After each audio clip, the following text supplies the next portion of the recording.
뉴스 브리핑. 도널드 트럼프 대통령과 조 바이든 민주당 대선 후보는 선거일을 19일 앞둔 어제 저녁 동시에 다른 곳에서 타운홀 미팅 방식의 TV 방송을 가졌습니다. 유권자들의 질문을 직접 받고 즉석에서 대답하는 방식으로 진행된 것인데 트럼프 대통령이 예전부터 NBC 방송을 가짜뉴스라고 몰아세웠던 탓인지 어제 방송에서는 진행자인 사베나 가트리 앵커가 대통령의 발언 중에 내용이 잘못됐다며 말을 끊어가며 지적하고 언성을 높여가며 논쟁을 벌이는 모습이 왕왕 연출됐습니다. 반면 ABC 방송에서 방영한 바이든 후보의 타운홀은 차분하게 진행됐지만 곤란한 질문에는 장황하게 돌려 답변하는가 하면 간혹 말을 멈칫하며 주저하는 모습도 보여 밋밋했다는 평을 받았습니다. 어제 저녁 열린 대통령 후보들의 타운홀 미팅 방송에서 각 후보들은 코로나 바이러스에 있어 마스크 착용이 필요하다는 점에 입을 모았습니다. 하지만 곤란한 질문에 답변을 제대로 내지 못하는 것도 있었는데요. 트럼프 대통령은 Q&A에 대해 모른다고 답했는데 진행자가 당신은 알고 있다며 다그치자 트럼프 대통령은 왜 안티파에 대해서는 묻지 않느냐며 말을 돌렸습니다. 한편 바이든 후보는 코트 패킹에 대한 입장을 묻자 자신은 코트 패킹의 팬이 아니라고 말하면서도 트럼프가 대법관 인준 문제를 어떻게 처리하느냐에 달려있다며 모호한 답변을 내놨습니다. 그러면서 11월 3일 선거일 이전에 자신의 입장을 분명히 할 것이라고 덧붙였습니다. 트위터가 트럼프 선거운동본부의 공식 계정인 팀 트럼프를 중단시켜 논란이 일고 있다고 팍스뉴스가 어제 보도했습니다. 팀 트럼프의 게시물에는 다른 사람의 사적인 정보는 그들의 명시적인 승인과 허가 없이는 게시하거나 게시할 수 없다고 적혀 있습니다. 앞서 팀 트럼프는 헌터 바이든의 사업 거래에 관한 동영상을 올리면서 조 바이든 후보를 거짓말장이라고 했는데 트위터는 이것이 정책 위반이라며 어제 아침 팀 트럼프 계정을 막았습니다. 팀 트럼프 측은 이것은 정치적 간섭이며 선거를 조작하려는 시도나 다름없다면서 이것은 미국이 아니라 마치 공산주의 국가인 중국이나 쿠바에서 온 것 같다고 반발했고 트위터는 어제 오후 팀 트럼프 계정을 복구시켰습니다. 팀 트럼프는 문제가 됐던 게시물을 다시 올렸는데요. 트위터는 이 포스팅을 현재까지 그대로 두고 있습니다. 지난해 9월 조지아주 슈갈로프 밀스 몰 앞에 있는 슈갈로프 서밋 아파트에서 마지막 목격된 이후 실종된 78세 할아버지 권영웅 씨, 영어명 데니엘 권 씨를 찾습니다. 실종 당시 경찰과 가족은 아파트에서 몇 시간 동안 수색을 벌인 끝에 권 씨의 빈 전동 휠체어를 찾았지만 권 씨는 발견되지 않았습니다. 하반신 마비 장애를 가진 권 씨의 행방은 13개월째 묘연한 상황인데요. 해당 사건을 담당하고 있는 디캡 카운티 경찰은 이번 사건에 범법 행위가 개입된 것으로 보고 있다면서 오늘 오후 기자회견을 갖고 이번 사건과 관련해 수상한 점들을 공개할 예정이라고 밝혔습니다. 특별히 경찰은 지역사회의 관심과 도움이 필요하다고 강조하고 있는데요. 권 씨의 행방을 아는 분은 911 혹은 findingdaniel19@gmail.com으로 연락하면 됩니다. 권 씨의 가족들은 권 씨를 찾거나 있는 곳을 제보하는 경우 보상금을 주겠다고 밝혔습니다. 브라이언 캠프 조지아 주지사는 어제 주청사에서 Pathways to Coverage라는 새 의료보험 계획을 발표했습니다. 이 계획에 따르면 연방 빈곤 수준 100%, 즉 개인당 연수입이 12,760달러 이하인 성인은 메디케이드를 받게 됩니다. 또한 3년 이내에 수십만 명의 조지아 주민들에게 보험료가 떨어지도록 할 예정인데 고소득 시골 지역 거주자는 25% 이상, 애틀란타 도심 거주자도 약 4%의 보험료 인하가 예상됩니다. 조지아주는 전국에서 무보험자 비율이 두 번째로 높은 것으로 알려졌는데 캠프 주지사는 이번 조치로 보험 가입자가 늘어날 것이라고 밝혔습니다만 민주당 소속 정치인들은 즉각 캠프 주지사의 새 의료 계획이 전면적인 메디케이드 확정이 아니라며 비판하는 내용의 TV 광고를 냈습니다. AJC와 더힐 등 언론은 캠프 주지사의 이번 계획이 머지않아 법적 도전을 받게 될 것이라고 보도했습니다. 애틀란타 한인회는 귀넷 카운티 정부를 통해 연방정부로부터 취약계층에 대한 렌트, 유틸리티, 식료품 등 지원 보조금으로 총 32만 5천 달러를 승인받았다고 어제 오후 밝혔습니다. 한인회는 비상식품 보조금으로 15만 달러와 거주 및 유틸리티 보조금으로 17만 5천 달러로 확정받았다고 밝혔는데요. 이와 관련해 오는 21일 기자회견을 갖고 구체적인 내용을 밝힐 예정이라고 전했습니다. 이번 보조금으로 코로나 바이러스로 인해 어려운 환경에 놓인 한인 가정에 식품 지원과 거주비 및 유틸리티 비용에 대한 지원이 이루어질 것으로 전망돼 기대를 낳고 있습니다. 유럽에서 코로나19 감염자가 크게 늘어나면서 전 세계가 코로나 바이러스 2차 대유행 공포에 떨고 있습니다. 세계보건기구는 사망자가 큰 폭으로 늘어날 수 있다고 예고했습니다. 프랑스는 어제 하루 신규 확진자가 3만 명을 넘어섰고 영국은 14일 하루에만 19,724명이 양성 판정을 받았습니다. 벨기에는 16일 기준 14,448명, 네덜란드는 15일 기준 7,791명, 이탈리아는 8,804명, 체코도 9,821명 등 폭발적으로 신규 확진자 수가 늘고 있습니다. 미국도 누적 확진자가 800만 명을 넘어섰고 일일 신규 확진자도 하루 6만 명대에 가까워지고 있는데요. 전문가들은 이번 코로나19 사태에서 그리고 현대 미국 공중보건사에서 최악의 시기 중 하나에 들어갈 수 있다고 우려하고 있습니다. 세계 주요 가상화폐 거래소 중 한 곳인 OKEX의 창업자인 쉬밍싱이 일주일 전 중국 공안에 연행됐다고 중국 경제 매체 차이신이 보도했습니다. OKEX는 일부 프라이빗 키 담당자들이 공안 수사에 협조하는 과정에 연락이 닿지 않아 인출 업무를 중단한다고 밝혔습니다. 말레이시아 쿠알라룸푸르에 본부를 두고 2014년 설립된 OKEX는 중국의 은행카드와 알리페이, 텐센트페이를 이용한 결제를 지원하는 등 중국인들에게 서비스를 해왔습니다. 중국은 지난 2017년부터 자국 내 가상화폐 거래를 금지하고 인민은행이 발행하는 법정 디지털 화폐를 준비하는 것으로 알려져 있습니다. 엘리자베스 2세 영국 여왕이 코로나19 확산 이후 7개월 만에 집거 생활을 끝내고 외부 행사에 참석했다고 로이터 통신 등이 보도했습니다. 여왕은 현지 시간 15일 영국 국방과학기술연구소를 방문했는데요. 손자이자 왕위 계승서열 2위인 윌리엄 왕세손이 함께 동행했습니다. 이날 여왕이 연구소를 방문할 때 마스크를 착용하지 않은 것을 두고 비판 여론이 일기도 했는데요. 영국은 일일 신규 확진자가 2만여 명에 육박하는 상황에 있기 때문입니다. 경제협력개발기구 OECD가 처음으로 실시한 디지털 정부 평가에서 한국이 종합 1위를 차지했다고 연합뉴스가 보도했습니다. 16일 행정안전부에 따르면 OECD가 어제 발표한 2019 디지털 정부지수 평가에서 종합점수 1점 만점에 0.742점을 받아 평가 대상 33개국 가운데 가장 높은 점수를 얻었습니다. OECD 디지털 정부 지수는 회원국들의 디지털 전환 수준과 디지털 정보 성숙도를 측정하기 위한 지표입니다. 행안부는 2019년 OECD 공공데이터 개방지수 1위, 2020년 UN 온라인 참여지수 1위 등에 이은 쾌거로 전세계 디지털 정부 전환을 선도하고 있음을 보여주는 것이라고 설명했습니다. 경험과 실적이 증명하는 김효지 부동산 전문인. 학자금과 대학 입시 상담은 AGM 인스티튜트. 안녕하십니까, 홍성구 기자입니다. 어제 타운홀 미팅 방송 보셨는지 모르겠습니다. 트럼프 대통령과 조 바이든 민주당 대선 후보의 타운홀 미팅 행사가 서로 각각 같은 시간에 열렸습니다. 한쪽은 ABC 방송에서 했고요. 한쪽은 NBC 방송에서 했는데, 타운홀 미팅 혹시 모르시는 분들에게 설명드리자면은 미국에서 흔하게 있는 일입니다. 정치인들이 자신의 지역구를 방문을 해서요, 지역 주민들을 직접 만나고 질문을 받고 대답을 해주고, 또 현재 지금 그 정치인들이 추진하고 있는 정책들을 설명해주고 하는 그런 정치인과 지역 주민들과의 만남의 시간을 타운홀 미팅이라고 이야기를 합니다. 그런데 어제 대통령 후보 둘이 서로 간에 타운홀 미팅 방식으로 방송을 진행을 한 것이고요. 그렇게 되면은 보통 그 과정을 통해서 이 후보가 어떤 생각을 가지고 있고 어떤 정책을 가지고 있다, 이런 것들을 이제 파악할 수 있게 되는 것인데, 어제 같은 경우에는 이제 공통적으로 똑같은 질문이 나왔던 부분이 이제 코로나 바이러스의 문제, 특히 마스크 문제가 이야기가 됐었고요. 두 후보 다 마스크 착용은 당연히 해야 되는 거다라는 쪽으로 갔는데요. 약간의 온도 차이가 있었죠. 트럼프 대통령 같은 경우에는 이 마스크 착용은 당연히 뭐 하는 건 동의하는데, 문제는 선택권을 국민들한테 줬다라는 것입니다. 뭐냐 하면은 공화당의 기조 자체가 자유라는 걸 중요하게 생각하다 보니까 선택권을 주는 거죠. 이미 CDC에서 마스크 착용이 도움이 된다라는 발표는 이미 다 그전부터 나와 있었던 것이고, 마스크를 착용하라 혹은 뭐 스카프를 써라 뭐 이런 말들을 이미 트럼프 대통령도 했던 말인데, 근데 다만 법적으로 의무화하지 않았다는 거죠. 맨다토리로 하지 않고, 의무화하지 않고 본인이 선택해서 쓰고 싶으면 써라, 이렇게 해주었던 것뿐인데, 그것이 이제 민주당 쪽에서는 공격을 받고 있는 겁니다. 왜냐하면 민주당은 기본적으로 전체를 위해서 좀 규제가 필요하다라는 입장을 계속 견지를 하고 있기 때문에 그렇죠. 바이든 후보 같은 경우에는 어제 방송에서 CDC 레드필드 소장의 이야기를 합니다. 이 레드필드 소장이 의회에 나와서 증언하기를, 마스크를 전 국민이 의무화하도록 착용하도록 했더라면 적어도 몇만 명의 목숨을 건졌을 것이다, 이렇게 이야기를 했거든요.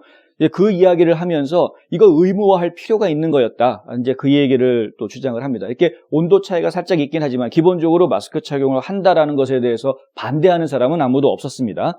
그리고 양측 후보들을 괴롭히는, 대답하기 곤란한 이제 질문들도 계속 나왔죠. 저희가 주목해야 될 부분 중에 이제 하나가 바로 트럼프 쪽에서는 백인 우월주의 단체에 대한 이야기였고요. 바이든 쪽에서는 코트 패킹에 대한 질문이었는데, 일단 트럼프 대통령 먼저 얘기를 하면은요, 백인 우월주의 단체와 트럼프 대통령을 자꾸 연결시키려고 하는 것이 민주당의 프레임입니다.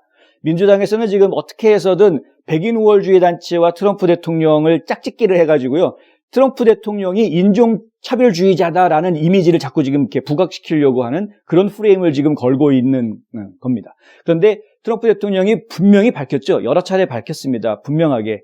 백인 우월주의 단체들은 어떤 형태로든 백인 우월주의는 자기는 반대한다. 그건 비난받아야 된다. 분명하게 얘기한 적이 있습니다. 여러 차례 얘기했습니다. 그런데 그럼에도 불구하고 민주당 진영, 그 진보 진영에서는 계속해서 끊임없이 트럼프 대통령한테 이 질문을 하고 또 똑같은 얘기를 반복을 하고 있습니다. 왜냐하면 그것이 하나의 프레임이기 때문에 그렇죠. 어제 같은 경우에는 QAnon 얘기를 하면서 그 프레임을 또 걸려고 했었죠. QAnon도 지금 그 백인 우월주의 단체에 소속되어 있는 사람들이 많이 QAnon 쪽에도 발을 걸치고 있기 때문에 QAnon도 결국에는 백인 우월주의 단체로 봐야 되는 것 아니냐라는 그런 이야기들이 계속 나오고 있습니다. 그런데 QAnon은 백인 우월주의 단체는 아니죠. 본인들이 가지고 QAnon의 정체성은 또 다른 것이죠. 어쨌든 간에 지금 민주당 쪽에서는 그런 프레임을 걸려고 하고 있다는 거, 그거 좀 알고 계셔야 될 것 같고요. 반대로 공화당에서는 또 이 바이든 후보를 향해서 또 다른 프레임을 지금 걸려고 하는 부분이 바로 이 대법원의 코트패킹 이야기입니다. 대법관 숫자는 원래 헌법에는 정해져 있지는 않습니다. 그런데 이것이 9명으로 지금 늘어나서 계속 9명을 유지하고 있어 온 지가 굉장히 오래됐거든요. 그래서 지금 다들 그냥 이 9명 이상 더 늘리는 것에 대해서는 지금 불편해하는 그런 상황이었는데, 그런데 요번에 이 베럿 판사를 대법관으로 임명을 하게 되면은, 그러면은 이 보수 진영의 대법관이 6명이 되고 진보 진영의 대법관이 3명밖에 안 되기 때문에 거의 2대1이 되죠. 그래서 대법원에서 나오는 최종 판결은 거의 모두가 다 보수 성향의 판결로 내려질 수밖에 없는 그런 구조가 돼버린단 말입니다.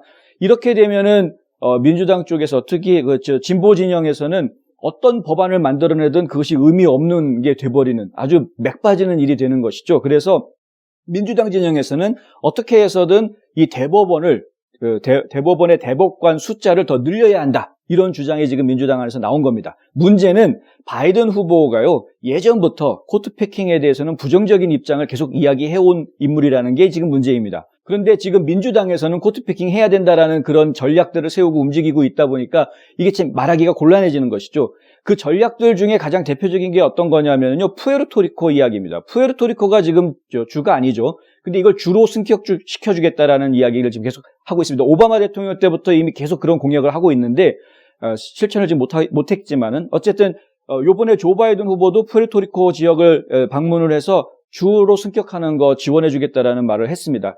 이게 주로 승격이 되면 지금은 못하지만 두 가지를 할 수 있게 되는데요. 하나는 연방 의원을 배출할 수가 있고 연방 상원이 2자리가 생기게 되고 연방 하원도 뭐 인구수에 따라서 생기게 되겠죠. 아마 한 명이 생기게 되겠지만, 그리고 또 한 가지 생기는 것은 대통령 투표에 참정할 수 있는 참정권이 또 생기게 됩니다. 지금은 투표권이 없거든요. 그런데 주로 승격이 되면은 푸에르토리코 주민들도 대통령 투표를 할 수 있게 되는 거죠. 이렇게 되면은 그 지역은 아무래도 그 민주당이 선점을 하게 될 것이다라고 보는 분들이 많습니다. 거의 뭐 확실하다고 봐야 될 것 같고요.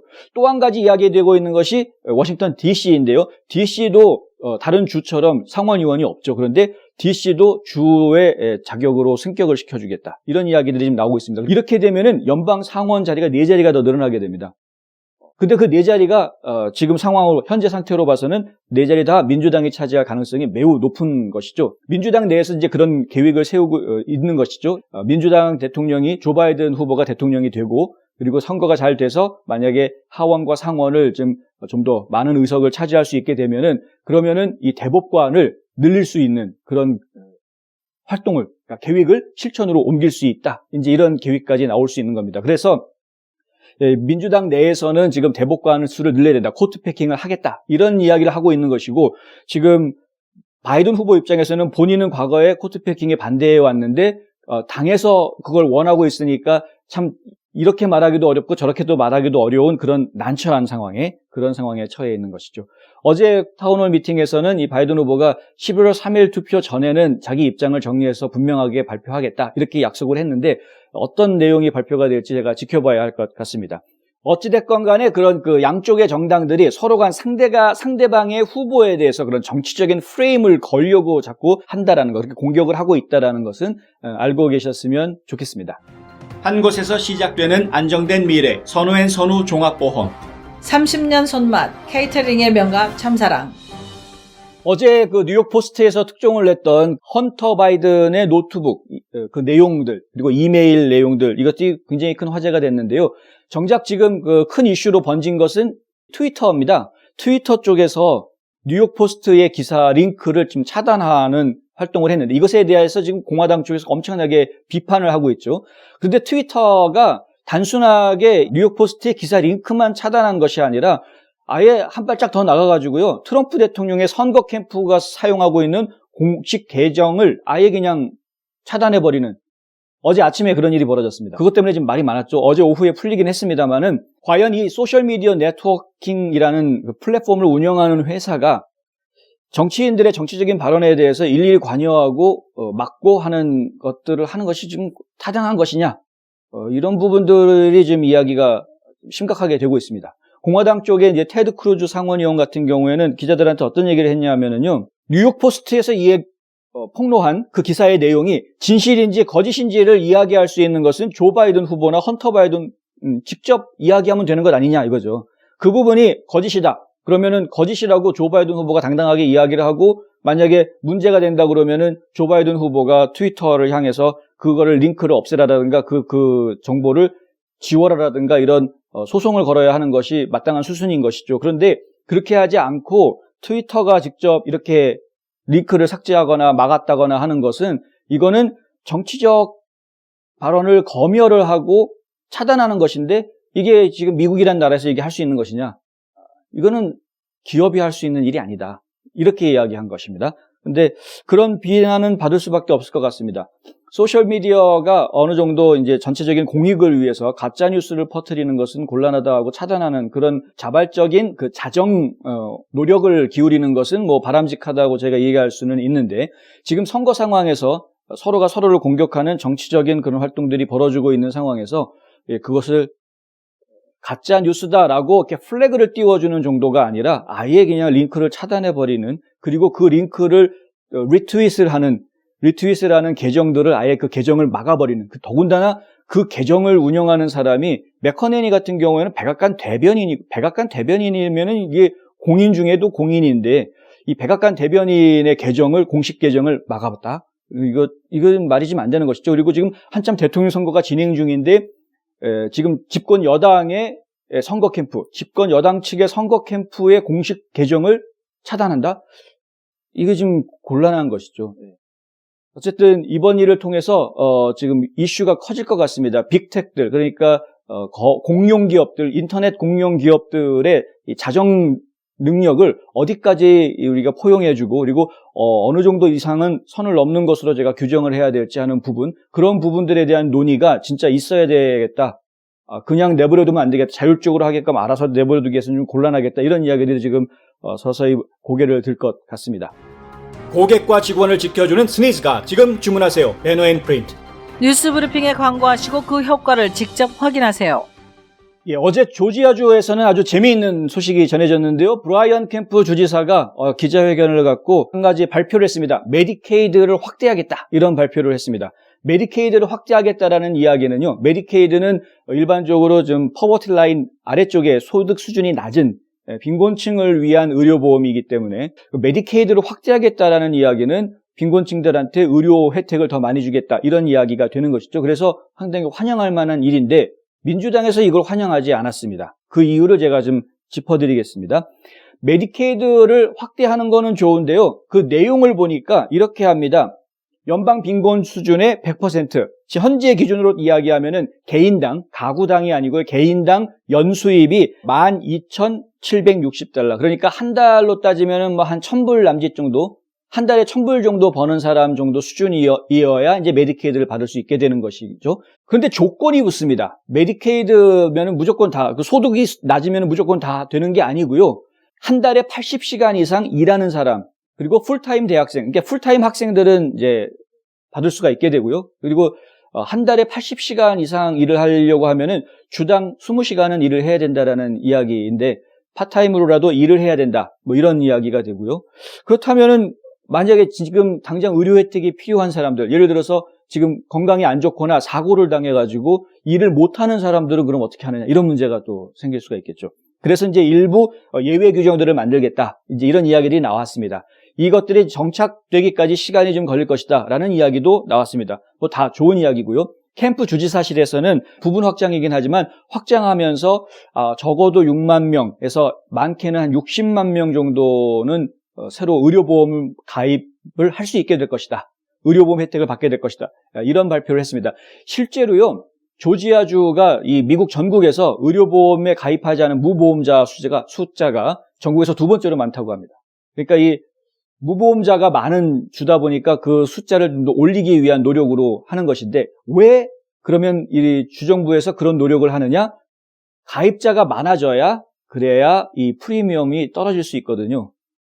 무슨 얘기냐면은 지금 의료보험을 가지고 있는 조지아 주민들이 생각보다 꽤 높은 보험료를 내고 있다라는 이야기입니다. 그 의료보험료를 낮추게 해주기 위해서 이걸 하는 겁니다. 그러니까 실제는 메디케이드를 확대해주겠다라는 여기에 초점이 맞춰져 있는 것이 아니라 메디케이드 확대를 통해서 가입자 수를 늘리니까 결국에는 보험료를 낮춰주겠다. 여기에 지금 초점을 맞추고 있다는 것이죠.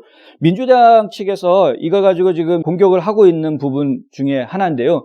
메디케이드를 확대를 하려면 아예 전면적으로 확대를 해야지 왜 부분적으로 확대하냐 이겁니다. 무슨 얘기냐면 전면적으로 확대한다는 거는 말 그대로 퍼버티 라인 이하면 무조건 다 줘야 된다는 거죠. 돈 못 버는 사람, 빈곤층은 무조건 메디케이드 줘야 한다는 겁니다. 근데 그렇게 안 하고 꼭 일하는 사람, 뭔가 열심히 살려고 애쓰는 사람들만 찾아서 주겠다라고 이야기하는 거는 말로 들을 때는 그럴듯하게 들리지만은 실제로는 메디케이드를 진짜 확대하는 것이 아니지 않느냐. 이런 지적을 하는 겁니다. 또 한 가지 문제가 되는 게 뭐냐면은 빈곤 수준 100% 이하라고 해도 원래 메디케이드 그러면은 저희가 한 푼도 돈을 내는 게 없는 거로, 보험료 내는 게 없는 거로 많이들 알고 계신데, 근데 지금 캠프 주지사가 내놓은 계획안에 보면은요, 빈곤 수준의 50%에서 100%, 그러니까 1년의 수입이 6,000불에서 12,000불 사이가 되는 그런 사람들은 보험료를 내야 됩니다. 그러니까 조금이지만 뭐 얼마가 될지 모르겠습니다만 하여튼 본인 소득 수준에 맞춰서 보험료를 내긴 내야 된다는 건데 한 달에 1,000불 버는 사람 보고 보험료 내라 그러면 그거를 감당할 수 있는, 뭐 그게 물론 굉장히 적은 금액이긴 하겠지만 어찌됐든 부담이 될 수 있는 거 아니겠습니까? 그러니까 민주당 쪽에서는 이런 부분들을 이제 문제시하고 있는 것이죠. 그래서 전면적인 메디케이드 확대를 해야 된다. 그렇지 않으면 이것은 의미가 없다. 이런 이제 반대하고 비판하는 그런 광고들을 어제부터 내보내기 시작했습니다. 의회 전문 매체죠. 더 힐에서 보도한 내용을 보면은 트럼프 행정부는, 연방정부에서는 이 주정부가 지금 캠프 정부가 세운 이 메디케이드 확대 부분에 연방정부에서 지원해주는 지원 보조금이 아예 없다는 그런 보도를 냈습니다. 무슨 얘기냐면 주정부 자체 예산으로 메디케이드를 확대한다는 이야기입니다. 원래 메디케이드는요, 특히 오바마 케어라는 법이 나온 이후로 메디케이드는 주정부에서 오케이만 하면, 그리고 그거에 맞춰서 계획만 잘 세워주면은 메디케이드 전면적인 확대를 계획을 잘 세워놓으면 연방정부에서 그 메디케이드 비용의 90%를 되도록 그렇게 하고 있습니다. 그러니까 주정부에서는 10%만 되면 되는 거거든요. 그런데 캠프 주지사 측에서 이야기하는 거는요, 전면적으로 확대를 하게 되면은 비용이 오히려 더 많이 들어간다라는 이야기를 합니다. 그러니까 연방정부에서 90% 받아봤자 실제로 10% 들어가는 비용이 너무나 큰 비용이 들어간다. 얼마나 들어가느냐면요, 5억 4,700만 달러 정도가 들어간다고 합니다. 1년에. 5억 4,700만 달러라는 비용을 지금은 주정부가 감당할 수가 없다는 거죠. 더군다나 이 팬데믹 상황이기 때문에 더 주정부가 좀 허리띠를 졸라매야 되는 그런 상황이어서 어렵다라는 겁니다. 그러면 부분적으로 확대하면 얼마가 들어가느냐? 연방정부 지원에 도움이 전혀 없는 상태임에도 불구하고 주정부에서 단순하게 첫 해에는 1억 5천만 불, 두 번째 해부터는 한 2억 불 정도만 하면은 이 부분적인 확대가 가능하다라는 겁니다. 그러니까 이 정도는 지금 주정부에서 감수할 만한데 연간 5억 4,700만 달러는 이거는 주정부가 감당하기 어려운 돈이다. 그러니까 전면 확대는 어렵다. 이제 이렇게 지금 캠프 주지사실에서는 그렇게 이야기하고 있는 상황입니다.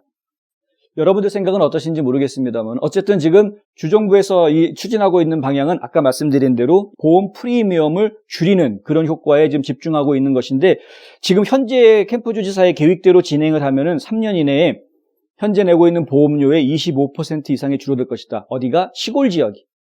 시골 지역에서 땅 많이 가지고 있는 분홍들 있잖아요. 부자들. 이 부자들, 분홍들이 지금 의료보험료 내고 있는 보험료의 25%를 줄일 수 있다. 이제 이게 계획입니다.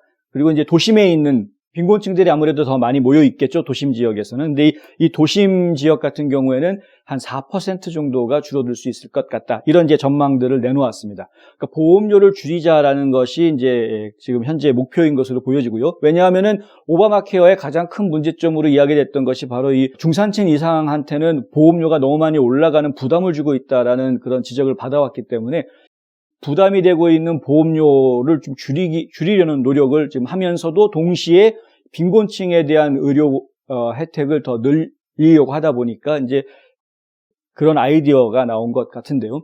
어찌됐든 이 방안이 지금 찬반 여론이 지금 끓고 있는 그런 상황입니다. 2020년 베토벤 탄생 250주년을 맞아 애틀란타 심포니아가 박평강의 지휘로 베토벤의 9개 교향곡을 연주합니다. 팬데믹 속에서 지역 한인 음악인들이 정성껏 마련한 이 특별한 희망과 위로의 시간을 놓치지 마세요. 음악회는 유튜브 뉴스앤포스트 채널에서 비대면 공연으로 생중계되며 후원하신 분은 현장에서 감상하실 수 있습니다. 베토벤 탄생 250주년 기념 음악회 10월 18일 오후 5시 유튜브에서 만나요.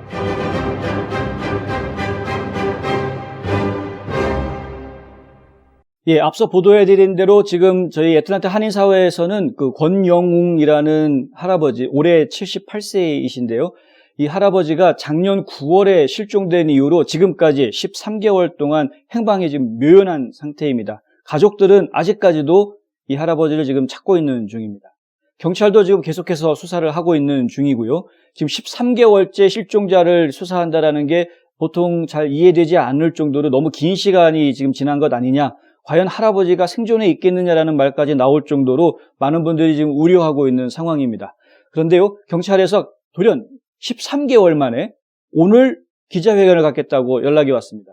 이 사건에 대해서 기자회견을 갖고 경찰이 그동안에 수사한 내용과 그다음에 시민들에 대한 당부사항들을 전달하겠다 이렇게 연락이 왔는데 그 디캡 카운티 경찰서에서 저희 기자들한테 연락 온 내용에 어떤 말이 있었냐 하면은요. 여기에는 파울 플레이가 인볼브 돼 있다. 그러니까 이 사건이 단순한 실종 사건이 아니라 뭔가 범법 행위가 지금 연루되어 있는 것 같다. 그렇게 지금 경찰이 생각하고 있다라는 이야기가 들어가 있고요. 그리고 또 한 가지가 person of interest. 그러니까 이 파울 플레이와 연결되어져 있는 person of interest. 뭔가 이제 이 사건과 관련되어 있는 의심스러운 사람. 이 의심스러운 사람을 네이밍하겠다. 그러니까 이름을 밝히겠다라고 지금 이야기했습니다. 과연 어떤 사람이 이 사건과 관련되어 있다라고 경찰이 발표할지 저희가 나중에 발표된 내용을 또 보도해 드리겠습니다만은 근데 어쨌든 이 우리 한인 사회에서 누군가가 실종이 됐다. 이 실종된 할아버지 빨리 구해야죠. 혹시 주변에 하반신 마비된 할아버지를 보시는 분은 지금 연락해 주시면 감사하겠습니다. 이 할아버지는요, 키가 5피트 9인치라고 하는데요. 몸무게가 100파운드밖에 안 나간답니다. 굉장히 왜소한 상황이고요. 그리고 이 하반신 마비가 되어 있는 상태이기 때문에 혼자서는 걸을 수 없는 그런 상태라고 합니다. 혹시 주변에 이 권영웅 할아버지, 영어 이름은 데니엘 권인데요. 이 권영웅 할아버지를 봤다거나 혹은 어디 있는지 안다거나 하시는 분이 있으면은 바로 911으로 연락을 해주시거나 전화를 걸어주시거나 아니면 이메일 findingdaniel19@gmail.com 이리로 이메일을 보내주시면 철저하게 신원 보장해드립니다. 그리고 신고 내용이 신빙성 있고 정확한 내용이면은 보상금도 드리겠다고 하니까요. 정보가 있으시거나 아시는 분은 바로 연락 주시면 감사하겠습니다. 홍성구의 뉴스 브리핑은 여기까지입니다. 저는 내일 또 다시 찾아뵙겠습니다. 시청해 주셔서 감사합니다.